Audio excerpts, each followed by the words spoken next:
लेकिन जैसे मैंने लास्ट टाइम कहा था, आपके जो फॉर्मूला है अगर आपने अच्छे से रिवाइज कर लिए हैं उनको पहले रिवीजन बड़ी ज़रूरी है। जब आप फॉर्मूला अच्छे से रिवाइज कर लेते हो उसके बाद हो ही नहीं सकता कि आप जो लेक्चर प्लस अगर फॉर्मूला की प्रैक्टिस कर ले तो आपसे जो है वो कोई टेस्ट अटेम्प्ट ना हो।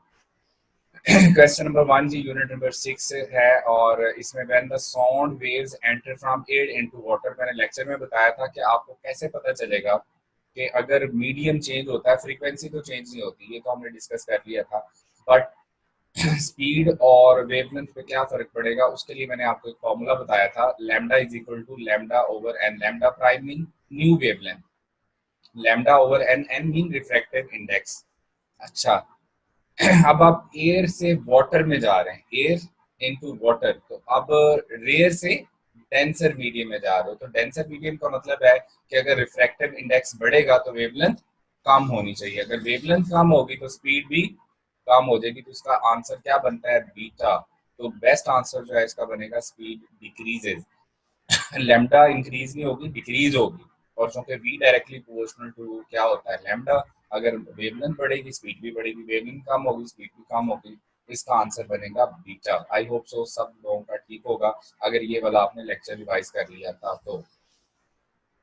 नेक्स्ट है जी, इसमें हमारे पास क्वेश्चन नंबर 2 बहुत सिंपल है, इसमें जस्ट आपने जो है वो देखें क्या करना है, एयरक्राफ्ट इज मूविंग अवे, तो सबसे पहले जो है वो आपको पता चलना है फॉर्मूला कौन सा अप्लाई करना है, सोर्स इज मूविंग अवे, तो हम फॉर्मूला यूज करेंगे f prime is equal to v over v plus you s into F.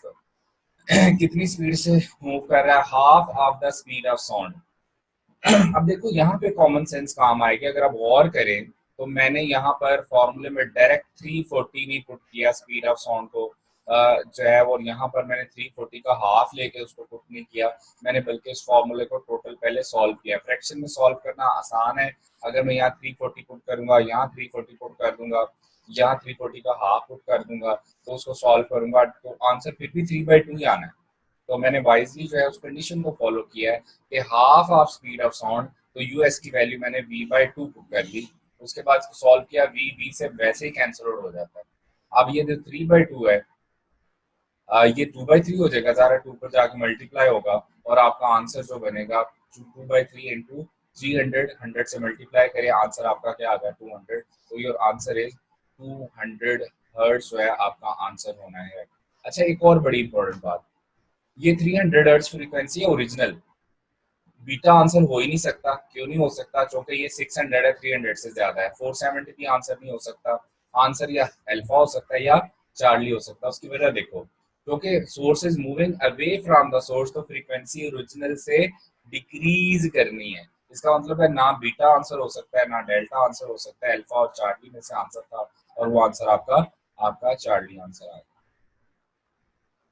3 तो बहुत सिंपल था, एफ ओपन जो है वो 2 टाइम्स एफ क्लोज के इक्वल होता है, इसको हमने डिस्कस भी किया था। एफ ओपन का फॉर्मूला होता है v/2l, एफ क्लोज के लिए फंडामेंटल फ्रीक्वेंसी होती है v/4l, आप दोनों की रेशो लेंगे, f open to f close is equal to क्या आ जाएगा 2/1, तो यहाँ रेशो जो है वो 2:1 आती है, और एफ ओपन जो है वो 2 टाइम्स ऑफ एफ क्लोज होता है। ये बहुत इंपॉर्टेंट फार्मूला है, पास पेपर में आपको काफी क्वेश्चन इससे रिलेटेड नजर आएंगे, आज के टेस्ट में भी मैंने 2-3 क्वेश्चन से रखे थे कि ये फॉर्मूला बार बार रिपीट हो जाए और आपको जो है याद भी हो जाए। नेक्स्ट है जी, which of the given can not receive ultrasonic wave. अच्छा, इसमें देखें इंफॉर्मेशन को हम सिर्फ याद नहीं करते, उनको एनालाइज भी करते हैं। अगर आप गौर करें, ह्यूमन की रेंज 20 से 20,000 हर्ट्ज है, बाकी सब की जो रेंज है वो 20,000 से अबव है। अब इसका मतलब है ह्यूमन जो है वो अल्ट्रासोनिक को तो नहीं सुन सकते, लेकिन कैट की 70,000 रेंज है, अब बैट की 120,000 रेंज तक है, डॉल्फिन की 150,000 तक रेंज है। इसका मतलब ये हुआ कि सारे अल्ट्रासोनिक साउंड को सुन सकते हैं, बट ह्यूमन जो है वो नहीं सुन सकता। आंसर इसमें कौन सा होगा, डेल्टा, 4 का आंसर आपका बनेगा डेल्टा। नेक्स्ट 5 वाला क्वेश्चन, ये भी सिंपल था, the distance between the node and anti node, ये इंपॉर्टेंट चीज है, ये यहाँ पर जो है वो आपकी आप समझ लें कि क्या है कीवर्ड स्टेटमेंट में, नोड एंड एंटी नोड। अब नोड और एंटी नोड में डिस्टेंस कितना होता है, λ/4, इसका मतलब ये जो 33 सेंटीमीटर आपको गिवन है ये वेवलेंथ नहीं है, ये बेसिकली क्या है, ये लैम्डा बाय 4 है, क्योंकि ये distance between node and anti node is given, तो lambda by 4 is equal to 33 centimetre. यहाँ से lambda is equal to 33 multiply 4 into 10 is to power क्या हो जाएगा -2 मीटर। अब मैंने इसको मल्टीप्लाई नहीं किया, क्यों? क्योंकि मैं फ्रैक्शन में डाल के देखूंगा और वो ये वाली वैल्यू मुझे 330 गिवन है, तो इसका मतलब है 33 से इजीली कैंसिल आउट हो सकता है। यही वजह है कि मैं यहाँ इसको मल्टीप्लाई नहीं किया। कैलकुलेशन को जितना आप इजी रखोगे, जितना आसान रखेंगे, उतना आपके लिए बेनिफिशियल होगा। आप चाहे इसको कॉम्प्लिकेटेड कर लें, आप चाहे इसको आसान कर लें, ये सॉरी ये आपके विजन पे भी डिपेंड कर रहा होता है। तो आप देखो 33 इंटू 4 इंटू 10 इज टू -2, मैंने इसको मीटर में भी कन्वर्ट कर लिया। अब जब मैं यहाँ पुट करूंगा तो 33 से कैंसिल आउट ऊपर आ जाएगा 10। अब मुझे पता है 1/4 जो है वो 0.25 होता है, 1/4 0.25 होता है। या अगर ऐसे नहीं करना चाह रहे तो आप ऐसे डायरेक्ट कर लेंगे, 10⁻²है, ऊपर जाके क्या हो जाएगा 10⁻², ऊपर 1000 बन जाएगा, नीचे क्या है 4, इससे कैंसिल आउट होके आंसर आपका क्या आ जाएगा 250 आंसर आ जाएगा। तो इजी है, सिर्फ इसको मल्टीप्लाई ना करें ताकि आप कंफ्यूज ना हो, कैलकुलेशन लेंथी ना हो, आपका आंसर बनेगा बीटा 250। और यहाँ कीवर्ड क्या था, नोड और एंटी नोड में जो डिस्टेंस है वो गिवन था 33 सेंटीमीटर, ये वेवलेंथ भी गिवन थी, यहाँ से वेवलेंथ आपको कैलकुलेट करना पड़ेगी। 6 वाला जी, the frequency of fundamental note of open ends organ pipe is 400 if one of the pipe, ये सिंपल है, हमें पता है F open is equal to 2 times of F close, तो एफ क्लोज क्या होगा F not over 2, 400 divided by 2, answer क्या आ जाएगा 200 आंसर आ जाएगा। सो ये वाला फॉर्मूला मैंने कहा था f open is equal to 2 times f close जो है इंपॉर्टेंट है, ये याद रखना है। इसका आंसर सिंपल है जी, डेल्टा जो क्लोज है उसमें जो फ्रीक्वेंसी है वो ओपन का हाफ होगी। 7 जो है इसमें भी वही है जी, इसमें जो है उसने जो डिस्टेंस है वो कहता है मूव कहाँ से किया, क्रस्ट से ट्रफ तक मूव किया। अब क्रस्ट टू क्रस्ट डिस्टेंस और ट्रफ टू ट्रफ डिस्टेंस में वन वेवलेंथ होता है और टाइम पीरियड टी होता है। अब वो सिर्फ क्रस्ट से ट्रफ तक गए हैं, अगर क्रस्ट से ट्रफ तक गए हैं टाइम पीरियड हाफ होगा और वेवलेंथ भी हाफ होगी। अब पहले टाइम पीरियड कैलकुलेट कर लेते हैं, क्योंकि उसने दोनों चीजें पूछी हैं। टाइम पीरियड जो है वो आपको कितना गिवन है, कैसे क्रस्ट टू ट्रफ जाने का टाइम 1 सेकंड है, तो t/2 अगर 1 सेकंड है तो t इज इक्वल टू क्या आ गया 2 सेकंड। यहाँ से फ्रीक्वेंसी हमें कैलकुलेट करनी थी, दैट इज 1/2 0.5 हर्ट्ज, तो फ्रीक्वेंसी आपकी 0.5 हर्ट्ज आ गई। अच्छा समटाइम्स ऐसा होता है, अगर टेस्ट में पेपर में आप फाइनल ओरिजिनल पेपर में बैठे हैं, आपके पास टाइम बहुत कम है, शॉर्ट रह गए और आपने क्वेश्चन सॉल्व करने हैं, दो अगर आप क्वेश्चन पूछे हुए हैं तो आप जो है वो एक सॉल्व कर ले तो तब भी आपका आंसर आ जाता है। देखिए आपका आंसर 0.5 हर्ट्ज आया, अब यहाँ 1 है, यहाँ 10 है, यहाँ 20, इसमें 0.5 है, इसका मतलब है ये आपका आंसर है। अब अगर तो टाइम हो तो कंफर्मेशन के लिए दूसरा भी सॉल्व कर लें। λ/2 क्रस्ट टू ट्रफ होता है, तो λ/2 कितना बताया हुआ 10 metre, lambda is equal to यहाँ से क्या आ जाएगा 20 मीटर, आपका आंसर जो है वो अल्फा बनता है। हाँ जी 8 वाला कहता है diagram shows which of the following जो है pair of are in phase, in phase कौन से पॉइंट्स हैं, इन फेज और आउट ऑफ फेज कौन से होते हैं पॉइंट्स, ये बेटा याद रखना है। इन फेज पॉइंट्स वो होते हैं those points on the way which have same direction of motion, दो शर्तें हैं, दो कंडीशंस है जब हम उनको इन फेज बोलेंगे। एक तो उनकी डायरेक्शन ऑफ मोशन सेम होनी चाहिए और दूसरा same displacement from the mean position हो, तो हम कहेंगे कि वो दोनों जो है वो इन फेज हैं। इसमें उसने पूछा इन फेज कौन से हैं, चेक कर लेते हैं क्या ये दोनों कंडीशंस पूरी हो रही हैं, क्या डायरेक्शन ऑफ मोशन सेम है, क्या displacement from the mean position same है, इसको चेक कर लेते हैं। देखो बी और ई ऐसे दो पॉइंट है, ये वाला बी पॉइंट और ई पॉइंट। अब बी का जो है मीन पोजीशन से डिस्टेंस जो है वो, और ई का मीन पोजीशन से डिस्टेंस जो है ये दोनों क्या है सेम है। पहली कंडीशन पूरी होगी, displacement from the mean positions are same. अब डायरेक्शन ऑफ मोशन देखनी है, देखो बी जो है वो मीन पोजीशन की तरफ जा रहा है और डायरेक्शन अपवर्ड है, ई जो है वो मीन पोजीशन की तरफ जा रहा है, डायरेक्शन अपवर्ड है। इसका मतलब ये हुआ इनकी डायरेक्शन ऑफ मोशन भी सेम है और डिस्प्लेसमेंट फ्रॉम मीन पोजीशन भी सेम है, इसलिए ये क्या होंगे इन फेज होंगे। जबकि बी और डी इन फेज नहीं है, अगर गौर करें तो बी और डी का displacement from the mean position तो सेम है, लेकिन ये जो डी है ये किस तरफ जा रहा है टूवर्ड्स एक्सट्रीम पोजीशन, उसकी डायरेक्शन डाउनवर्ड है, वो नीचे की तरफ जा रहा है। इसका मतलब ये हुआ कि बी डी जो है वो इन फेज नहीं है। तो इन फेज पॉइंट्स कौन से होते हैं, जिनमें दो कंडीशंस पूरी हो, एक तो displacement from the mean position same हो और दूसरा डायरेक्शन ऑफ मोशन जो है सेम होनी चाहिए। अब बी भी अपवर्ड मूव कर रहा है, अपवर्ड जाएगा, इसके बाद ई भी जो है उसकी डायरेक्शन भी क्या होगी, अपवर्ड होगी। इसका मतलब है कि बी एंड ई जो है ये क्या है, इन फेज है, बाकी यहाँ जो है वो आउट ऑफ फेज कहलाएंगे। सो इन फेज और आउट ऑफ फेज में याद रखना है सेम डायरेक्शन ऑफ मोशन होनी चाहिए और same displacement from the mean position होना चाहिए। ये बड़ा सिंपल क्वेश्चन था। 9 जस्ट जो है वो आपकी इंफॉर्मेशन बेस्ड था, कॉमन सेंस से रिलेटेड है। इंफ्रासोनिक, अल्ट्रासोनिक, ऑडिबल रेंज, इन सब में जो है वो डिफर क्या करता है, फ्रीक्वेंसी। सबकी फ्रीक्वेंसी डिफरेंट होती है और याद रखना है कि स्पीड ऑफ साउंड जो है वो इंडिपेंडेंट ऑफ फ्रीक्वेंसी होती है, स्पीड ऑफ साउंड फ्रीक्वेंसी पे डिपेंड नहीं करती। ठीक है, v is equal to F lambda तो आप कहते हो ना, v directly proportional to lambda होता है, फ्रीक्वेंसी से इंडिपेंडेंट होता है। फ्रीक्वेंसी पे जो है वो स्पीड ऑफ साउंड जो है वो डिपेंड ही नहीं कर रही। इसका मतलब ये हुआ कि चाहे इंफ्रासोनिक हो, ऑडिबल रेंज हो, अल्ट्रासोनिक हो, इन सब की जो है वो स्पीड जो है वो किसी स्पेसिफिक मीडियम में क्या रहेगी, वो सेम ही रहेगी। इसमें आपका आंसर जो है वो क्या है, अल्फा। 9 वाला जी, tuning fork makes 33 vibrations. Vibrations का मतलब होता है फ्रीक्वेंसी, तो 33 वाइब्रेशंस पर सेकंड। तो सिंपल है जी, v is equal to F lambda formula apply करेंगे, lambda is equal to v over f, v की वैल्यू 330 है, डिवाइडेड बाय 30, 33 33 से कैंसिल आउट हो जाएगा, आपका आंसर 10 मीटर यानी डेल्टा आंसर आ जाएगा। Very simple question. 11 वाला, इसमें भी जो है वो गौर से आपकी ऑब्जर्वेशन बड़ी इंपॉर्टेंट है। देखो ये जो पॉइंट हमें गिवन है ना, p और q, ये टाइम एक्सिस के ऊपर गिवन है। ये जो P और Q आपको पॉइंट्स गिवन है, वो कहते हैं ये बताओ ये P और Q क्या है, तो ये टाइम एक्सिस के ऊपर गिवन है। तो इनको हम ना half of the time period कहेंगे। क्यों? क्योंकि ये पूरी वेवलेंथ कंप्लीट नहीं हो रही, P से लेकर Q तक जो है ये हाफ वेवलेंथ है। इसका मतलब है इसको हम half of the time period कहेंगे। Answer is delta. और चूंकि टाइम एक्सिस के ऊपर गिवन थी इसलिए मैंने टाइम पीरियड वाले आंसर को प्रेफर किया है। हमारा बेस्ट आंसर जो है वो क्या बनेगा, डेल्टा। फ्रीक्वेंसी रेंज पूछी गई ऑडिबल की, ये मैंने आपको रिवाइज करवाया था लेक्चर में, एक दफा फिर रिवाइज कर लीजिएगा। इंफ्रासोनिक, ऑडिबल रेंज और अल्ट्रासाउंड, और आंसर आपका कौन सा बन रहा है, चार्ली 20 हर्ट्ज से लेकर 20 किलो हर्ट्ज। 13 जो है that is also simple, when sound wave travel from air to water, medium change होता है, कौन सी चीज चेंज होती है, हम इसको डिस्कस कर चुके हैं। फ्रीक्वेंसी चेंज नहीं होगी with the change in medium because it truly depends on source, ये सोर्स पे डिपेंड कर रही होती है।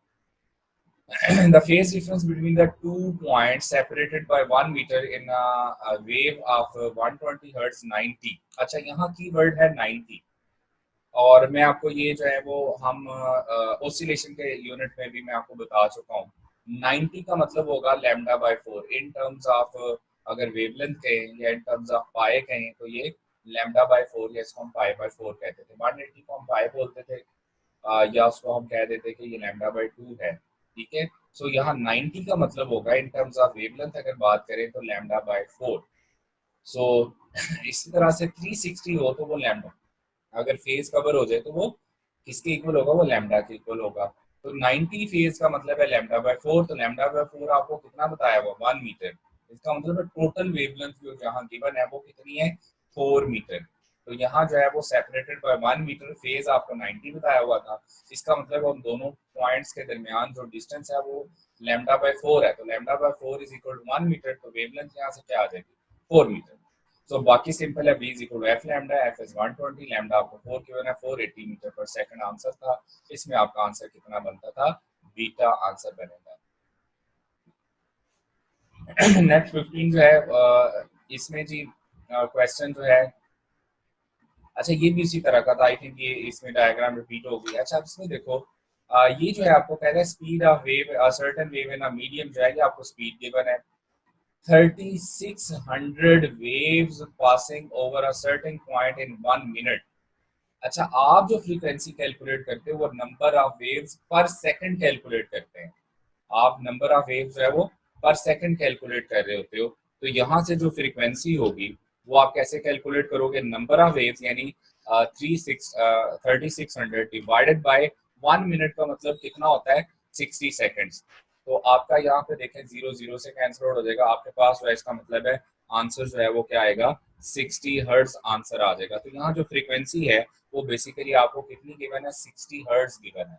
अब फिर वही फॉर्मूला आपने अप्लाई करना है, v is equal to F lambda, lambda is equal to v over f, आपके पास आंसर क्या आ जाएगा 16 मीटर आंसर आ जाएगा। It's simple one. सिर्फ यहाँ पे ये देखना है कि जो फ्रीक्वेंसी होती है वो नंबर ऑफ वेव्स पर सेकंड होती है, तो यहाँ नंबर ऑफ वेव्स आपको पर मिनट गिवन है, तो आप उसको पहले पर सेकंड में कन्वर्ट करेंगे, तो 1 मिनट का मतलब 60 सेकंड्स है, तो यहाँ से आप जो है उसको कन्वर्ट कर लेंगे और आपका फ्रीक्वेंसी 60 आ जाएगी। बाकी v is equal to f lambda formula apply करेंगे and you will get the answer delta 16 metre. Water waves जो है वो दोनों हो सकती हैं जी, लॉन्गिट्यूडल भी हो सकती हैं और ट्रांसवर्स भी। ये एक इंस्ट्रूमेंट ऑपरेटस है जिसको हम कहते थे रिपल टैंक, मैट्रिकुलेशन लेवल पे आपने पढ़ा होगा। रिपल टैंक को अगर हम वाइब्रेट अप एंड डाउन करते हैं तो वो उसमें जो है वो ट्रांसवर्स वेव प्रोड्यूस होती है। अगर हम उसको जो है वो वाइब्रेशन पे लगा देते हैं टू एंड फ्रो जो है वो हॉरिजॉन्टली, तो वो उसमें जो है वो लॉन्गिट्यूडल वेव भी प्रोड्यूस कर सकता है रिपल टैंक जो है। सो दोनों तरह की वेव्स वाटर सरफेस के ऊपर प्रोड्यूस हो सकती हैं, लॉन्गिट्यूडल भी और ट्रांसवर्स भी। 17 a medium can carry longitudinal wave because of elasticity। Solids में एक प्रॉपर्टी होती है जिसको हम कहते हैं इलास्टिसिटी, उसकी वजह से मीडियम के पार्टिकल्स जो हैं वो डिस्टर्बेंस को कैरी आउट करके इजीली एक जगह से दूसरी जगह ले जाते हैं। साउंड जो है वो इजीली इसलिए ट्रेवल कर जाती है सॉलिड्स के थ्रू क्योंकि सॉलिड्स में इलास्टिसिटी है और वो इजीली जो है वो वाइब्रेशन जो है साउंड की जो एनर्जी है उसको इजीली आगे ट्रांसमिट करते जाते हैं। 18 में जी which of the following is not the transverse wave. मैंने आपको कहा था जितनी भी इलेक्ट्रोमैग्नेटिक पोर्शन की रेडिएशंस होती हैं वो सारी इलेक्ट्रोमैग्नेटिक हैं, जबकि साउंड जो है ये कौन सी है, लॉन्गिट्यूडल है। तो एक्स रेज ट्रांसवर्स है, विजिबल लाइट ट्रांसवर्स है, गामा रेज ट्रांसवर्स है। जितने भी इलेक्ट्रोमैग्नेटिक पोर्शन से रिलेटेड है ना रेडिएशंस, वो सारी की सारी ट्रांसवर्स हैं। ये जो है वो यहाँ पे क्या होगी, लॉन्गिट्यूडल होगी। 19 ये रिफ्लेक्शन ऑफ वेव से रिलेटेड क्वेश्चन है, ये आपको मैं बता चुका हूँ। अगर जो है reflected from rigid spot it means rare to denser गए हैं। अब रेयर से अगर आप डेंसर गए हो तो उसमें जो है वो आपके पास जो है वो 180 का फेज शिफ्ट आता था, यानी इसमें बीटा आंसर आएगा 180 फेज शिफ्ट। 20 में the intensity ratio of two waves is 1:16, the ratio of other amplitudes is, ये मैंने आपको एक फॉर्मूला बताया था इंफॉर्मेशन के लिए कि intensity directly proportional to amplitude का होल स्क्वायर होती है। यहाँ से amplitude directly proportional to square root of intensity आ जाएगा, तो A1 over A2 ratio of intensities will be equal to ratio of amplitudes will be equal to square root I1 over I2। तो ratio of intensities आपको क्या given है 1:16, यहाँ put करें आपका आंसर 1:4 हो जाएगा। इंपॉर्टेंट ये वाला फॉर्मूला है, रिलेशन याद रखना है, intensity directly proportional to amplitude का होल स्क्वायर होती है। 21 जी ये सिंपल है, वेव को कहता है propagate, what is the true about P and C, P और सी के बारे में क्या आप कह सकते हैं। यहाँ पर जो है चूंकि पी और सी जो है अगर आप गौर करें तो जहां भी जाएंगे आप देखें जब पी आगे मूव कर जाएगा तो सी करस पे पहुंच जाएगा, ऐसे ही है ना जी। इसका मतलब है सी जो है वो अपवर्ड जा रहा है, पी डाउनवर्ड जा रहा है और इनका displacement from the mean position भी सेम नहीं है, तो ये हमेशा आउट ऑफ फेज रहेंगे। ठीक है, ये हमेशा आउट ऑफ फेज, पी और सी जो है वो कभी भी इन फेज नहीं आएंगे। क्यों? क्योंकि इनके दरमियान एक तो displacement from the mean position same नहीं रहेगा और कभी डायरेक्शन ऑफ मोशन सेम नहीं होगी, तो इसका मतलब है कि कभी भी इन फेज नहीं आ सकते। तो इसका मतलब है आंसर हम कहेंगे Charlie, they are always out of phase. उसकी रीजन ये है कि जरा सपोज करें कि अगर हम इसको यहाँ वेव ड्रॉ कर लेते हैं, इसका displacement from the mean position ये है, इसका डिस्प्लेसमेंट मैक्सिमम है, तो जब ये आगे मूव कर जाएगा तो आप देखो इसकी डायरेक्शन ऑफ मोशन जो है इसके बाद डाउनवर्ड है, जबकि ये अपवर्ड मूव करेगा। ठीक है, अगर डायरेक्शन सेम हो जाएगी डिस्प्लेसमेंट सेम नहीं होगा, अगर डिस्प्लेसमेंट सेम होगा डायरेक्शन ऑफ मोशन सेम नहीं होगी, तो ये दोनों पार्टिकल्स जो हैं वो कभी भी सी और पी जो है पॉइंट्स जो हैं ये इन फेज नहीं आएंगे। इसका मतलब हम कहेंगे ये हमेशा आउट ऑफ फेज ही रहेंगे, तो Charlie is the best answer. 22 distance between the nearest node and anti node, अभी मैंने आपको बताया था, बल्कि स्टेशनरी वेव्स में हमने जो है इसको बार बार डिस्कस किया था कि नोड और एंटी नोड में डिस्टेंस कितना होता है, लैम्डा बाय 4 होता है, और हर दो नोड के दरमियान लैम्डा बाय 2, हर दो एंटी नोड के दरमियान lambda by 2। Stationary waves are formed when two waves are equal amplitude, equal frequency, travel along the same path in opposite direction, तब क्या प्रोड्यूस होती हैं स्टेशनरी वेव। इसमें सिंपल है जी, आंसर अल्फा, सिर्फ कंडीशन बतानी थी तो आंसर इज अल्फा, बाकी आंसर ही बन गए। स्टेशनरी वेव्स ऑफ फ्रीक्वेंसी, इसमें देखो जो कीवर्ड है distance between node and neighbouring anti node, ये कीवर्ड है। Distance between node and neighbouring anti node, ये बेसिकली कीवर्ड है। हमारे पास formula b is equal to f lambda, lambda is equal to b over f। तो यहाँ 1200 over 300 put करोगे, answer आ गया 4 मीटर। लेकिन ये आपका आंसर नहीं है। अब देखो एग्जामिनर ने उसका आंसर यहाँ रखा हुआ है, तो आपने ट्रैप होकर आंसर दे देना, ये आंसर नहीं है। क्योंकि उसने पूछा है distance between node and anti node, और नोड और एंटी नोड में डिस्टेंस कितना होता है, लैम्डा बाय 4। आपकी वेवलेंथ आई है 4 मीटर, तो 4 ओवर 4 क्या हो जाएगा 1। आपका आंसर 4 नहीं है, आपका आंसर क्या है 1 मीटर है। ठीक है जी, तो योर आंसर इज 1 मीटर। और अच्छा, अब यहाँ पर देखें कि इसके बाद जो है 25 जो है, ये भी इजी है जी question. Energy is not carried in, जो कि हम कहते हैं स्टेशनरी वेव में कि energy is confined between the two node, जो है वो कांस्टेंट रहती है, कंजर्व रहती है। इस वजह से आंसर है जो है अल्फा है, इसलिए इनको स्टैंडिंग वेव्स भी हम कहते हैं। 26 भी बड़ा सिंपल है जी। टू सेगमेंट्स का मतलब है टू लूप्स, और जब दो लूप बनते हैं उस वक्त जो है वो जो वेवलेंथ है वो बेसिकली किसकी इक्वल हो जाती है, लेंथ के इक्वल। उसकी वजह क्या है कि यहाँ अगर देखो नोड है, ये भी नोड है, यहाँ भी नोड है, तो नोड नोड में डिस्टेंस कितना होता है लैम्डा बाई 2। तो lambda by 2 plus lambda by 2 जो है वो क्या आ जाएगा, वन वेवलेंथ की इक्वल। इसका मतलब यहाँ से जो लेंथ है वो वन वेवलेंथ की इक्वल आएगी। तो ये आपके पास जो है वो आपके पास क्या बनेगा, बीटा। यहाँ उसने वेवलेंथ ही पूछी हुई है ना, तो आपका आंसर जो है यहाँ से क्या हो जाएगा, बीटा आंसर बनेगा।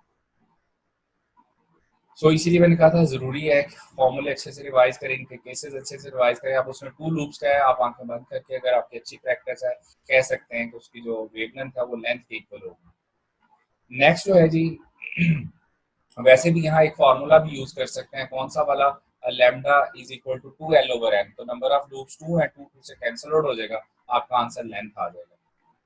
27 भी सिंपल है जी, इसमें आपको ना लेंथ गिवन है, नंबर ऑफ जो है ना लूप्स गिवन है 5, वेलोसिटी गिवन है 20 मीटर पर सेकंड। आपने जो f5 फाइंड करना है, फार्मूला क्या होता है, fn is equal to nb over 2l। तो f5 अगर पुट करेंगे, n की वैल्यू 5 पुट कर दें, b 20 है, 2 into 10, आंसर आपका 5 हर्ट्ज आ जाएगा। सिंपल, आपको सारी वैल्यूज गिवन है, आपने जस्ट nth फ्रीक्वेंसी का फार्मूला अप्लाई करना है, nb over 2l, and will get the answer. 28 बी सिंपल है जी, अगर आगे पहले भी हम सॉल्व कर चुके थे। String form standing wave with nodes 5 centimetre part.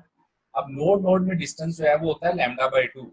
अब इसका मतलब है आपको ये जो 5 सेंटीमीटर है वो वेवलेंथ नहीं गिवन, बल्कि लैम्डा बाई 2 गिवन है। तो lambda by 2 is equal to 5 centimetre, lambda is equal to 10 centimetre, जिसको हम 0.1 कह सकते हैं। बाकी सिंपल है, b is equal to F lambda, f is equal to b over lambda, और 2 ओवर 0.1, यानी आपका आंसर 20 हर्ट्ज आ जाएगा। सो इसमें आंसर जो है वो आपका बीटा बनता है। जस्ट इसमें ये कीवर्ड है कि नोड और एंटी नोड में आपको डिस्टेंस गिवन है, वो है 5 सेंटीमीटर, सॉरी 2 नोड्स के दरमियान डिस्टेंस गिवन है।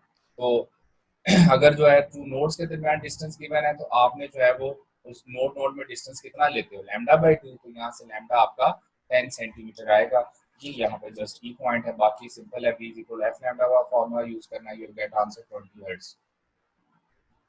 29 ये भी सिंपल है जी, हमें पता है f N is equal to n over 2 l under root f over m. F यह होता था टेंशन, तो frequency directly proportional to square root of frequency है। इसका मतलब है अगर square root of sorry tension है, एफ को हम बोलते थे टेंशन इन द स्ट्रिंग। सो अगर टेंशन इन द स्ट्रिंग जो है वो कहता है जी vibration of the R to increase by 2 factor. Vibration किसको बोलते हैं, फ्रीक्वेंसी को। कहता है अगर हमें फ्रीक्वेंसी डबल करनी हो तो ये बताए टेंशन को कितने टाइम्स करेंगे। तो टेंशन को अगर हम 4 टाइम्स करेंगे तो फ्रीक्वेंसी डबल हो जाएगी, क्योंकि टेंशन स्क्वायर रूट के नीचे है। तो इसका मतलब है आंसर इज बीटा। तो उसने पूछा कि अगर फ्रीक्वेंसी डबल करनी हो, वाइब्रेशंस का मतलब फ्रीक्वेंसी ही होती है, अगर फ्रीक्वेंसी डबल करनी हो तो फिर हमें टेंशन को कितने टाइम्स करना पड़ेगा, इसको हमें 4 टाइम्स करना पड़ेगा। ये वाला क्वेश्चन सिंपल है जी, मैंने आपको लेक्चर में बताया था कि स्ट्रिंग के केस में जो नोड्स होती हैं वो एंटी नोड से हमेशा एक ज्यादा होती हैं। तो यहाँ गौर करें, 3 नोड है, 2 एंटी नोड है, यहाँ पर 4 नोड है, 3 एंटी नोड है। अब यहाँ उसने पूछा है अगर सेवंथ हार्मोनिक का मतलब है उसमें नंबर ऑफ लूप्स कितने होने चाहिए, 7। इसका मतलब है उसमें 8 नोड्स होंगे और 7 एंटी नोड होंगे। 8 हार्मोनिक्स है, और हार्मोनिक्स जो है वो directly proportional to number of nodes होती हैं स्ट्रिंग के केस में। अगर फर्स्ट हार्मोनिक है सेकंड हार्मोनिक है, थर्ड हार्मोनिक है, फोर्थ हार्मोनिक है, और सॉरी डायरेक्टली बोल रहा हूँ एंटी नोड्स होंगी यहाँ पर स्ट्रिंग के केस में। तो अगर फर्स्ट हार्मोनिक है तो एंटी नोड 1 बनेगा, सेकंड हार्मोनिक है एंटी नोड 2 बनेगी। तो अब उसमें को आता है सेवंथ हार्मोनिक, तो एंटी नोड 7 बनेगी, जबकि नोड 1 ज्यादा बनेगा, इसलिए आंसर आपका अल्फा बन गया। ये वाला जो 31 वाला क्वेश्चन है ये भी बड़ा सिंपल है। सबसे पहले जरा गौर करें कि वो क्या कह रहा है। ये closed eight one and, closed organ pipe है, और एफ क्लोज है 512 हर्ट्ज पर क्लोज ऑर्गन पाइप को कहता है जी ओपन ऑर्गन की फ्रीक्वेंसी बताएं। तो एफ ओपन क्या होता है, 2 टाइम्स एफ क्लोज, तो 2 को 512 से मल्टीप्लाई कर दें 1024 हर्ट्ज आंसर आ जाएगा। ये थर्ड टाइम जरा देख लें कि इस डिस्कशन में ये क्वेश्चन डिस्कस हो गया है। So it is important one कि जो ओपन और क्लोज का जो रिलेशन है ये आपने याद रखना है। 32 इज आल्सो सिंपल जी, इसमें कहता है फर्स्ट ओवरटोन। अब यहाँ गौर करें कि ओवरटोन मैंने क्या बताया था, फर्स्ट हार्मोनिक यानी फंडामेंटल फ्रीक्वेंसी के अलावा बाकी सारी हार्मोनिक्स होती हैं, सॉरी बाकी सारी ओवरटोन्स होती हैं, हार्मोनिक्स भी कह सकते हैं। अच्छा, इसका मतलब ये हुआ कि अगर हम फिक्स्ड हमारे पास स्ट्रिंग है तो उसका n इज इक्वल टू 2 अगर लेंगे ओपन ऑर्गन, ओपन ऑर्गन के लिए जो है उसमें हम लेते थे n की वैल्यू 1 2 3 4 5 6, जबकि क्लोज ऑर्गन के लिए n की वैल्यू ले रहे थे सिर्फ ऑड नंबर 1 3 5 7। अच्छा, n2 जो है वो ओपन ऑर्गन के लिए लेंगे और n की वैल्यू 3 लेंगे for close organ first overtone के लिए।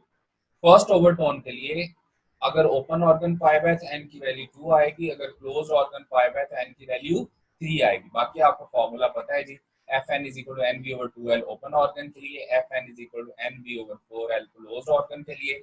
और यहाँ पर n की वैल्यू आप पुट करेंगे 2, इस केस में आप n की वैल्यू पुट करेंगे 3। अब चूंकि वो कह रहा है कि दोनों मैच कर जाती हैं, अगर आप गौर करें कहता है there length and ratio identical, का मतलब है दोनों मैच कर जाएंगी। तो अगर इनकी दोनों जो फ्रीक्वेंसीज है वो अगर मैच कर गई हैं तो आपने अगर लेफ्ट हैंड साइड सेम है तो राइट हैंड साइड भी क्या होगी, equal.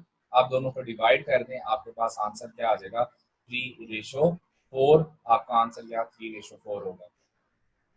33 ji, an air column in pipe which has closed at one end which will be resonant with the vibrating body of frequency 160 hertz, the length of the air column simple है जी, f is equal to b over 4l close organ के लिए, b आपको बताया हुआ 332 over 4f 166 multiply by 4, just जो है वो आपका इसलिए देखें ये 2 हो जाएगा ना, 166 का डबल करें तो 332 होता है, 2/4 आंसर आपका क्या आ जाएगा 0.5 मीटर। तो यहाँ से जस्ट आपने क्लोज्ड वाला फॉर्मूला अप्लाई करना था, f is equal to b over 4l and you will get the answer. Doppler shift in the frequency does not depend on distance between the source and listener के दरमियान जो है ये Doppler shift जो है वो डिपेंड नहीं करती, आपकी बुक की लाइन है। तो याद रखना आपने, इट इज डॉपलर शिफ्ट जो होती है it is independent of the distance between source and listener जो है या ऑब्जर्वर। 35 से ऑनवर्ड जो है ये डॉपलर इफेक्ट से रिलेटेड क्वेश्चन है, इनको अभी हम दोबारा डिस्कस करते हैं।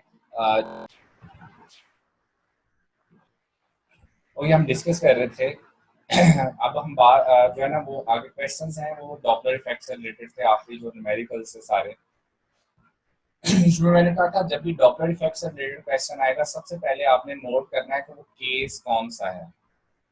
जब आप ये डिस्कस कर लेंगे कि केस कौन सा है उसके बाद फौरन आपने ये देखना है कि क्या गिवन है और क्या फाइंड करना है।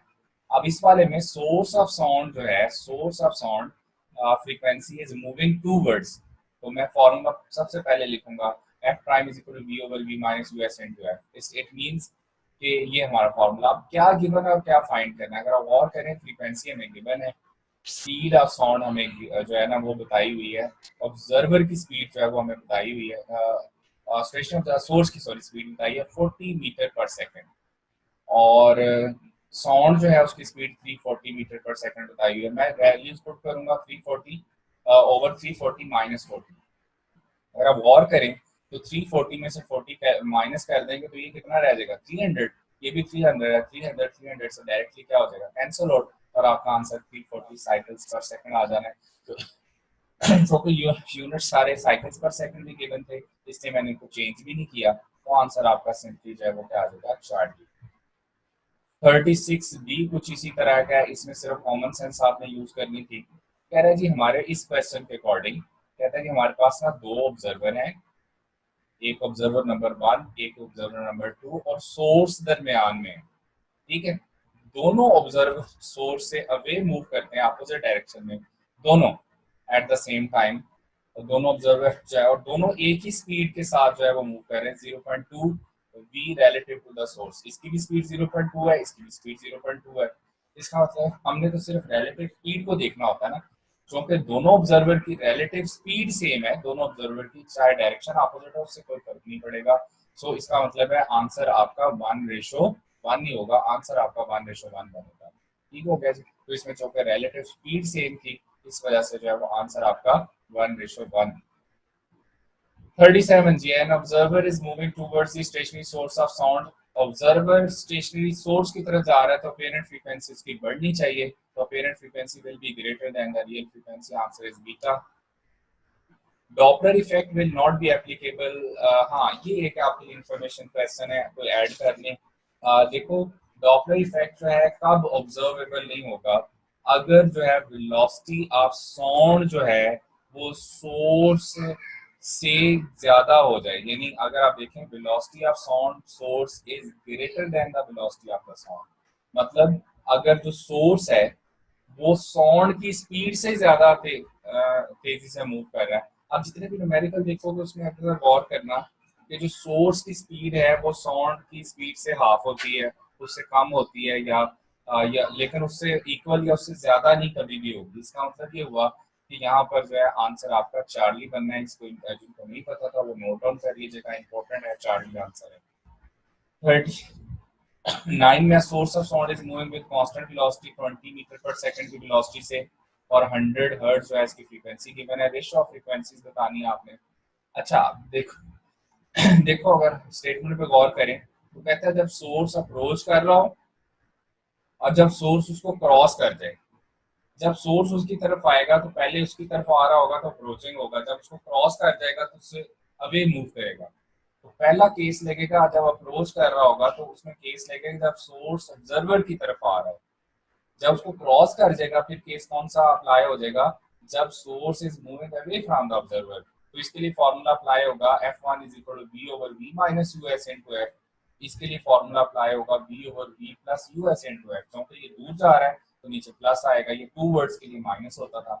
आज चूंकि उसने रेशियो पूछी है तो F1 over F2 is equal to इन दोनों को आपस में डिवाइड कर देना है। फ्रीक्वेंसी फ्रीक्वेंसी से कैंसिल आउट हो जाएगी, वी वी से कैंसिल आउट हो जाएगा। आपका आंसर बनेगा v plus you S over we minus U S.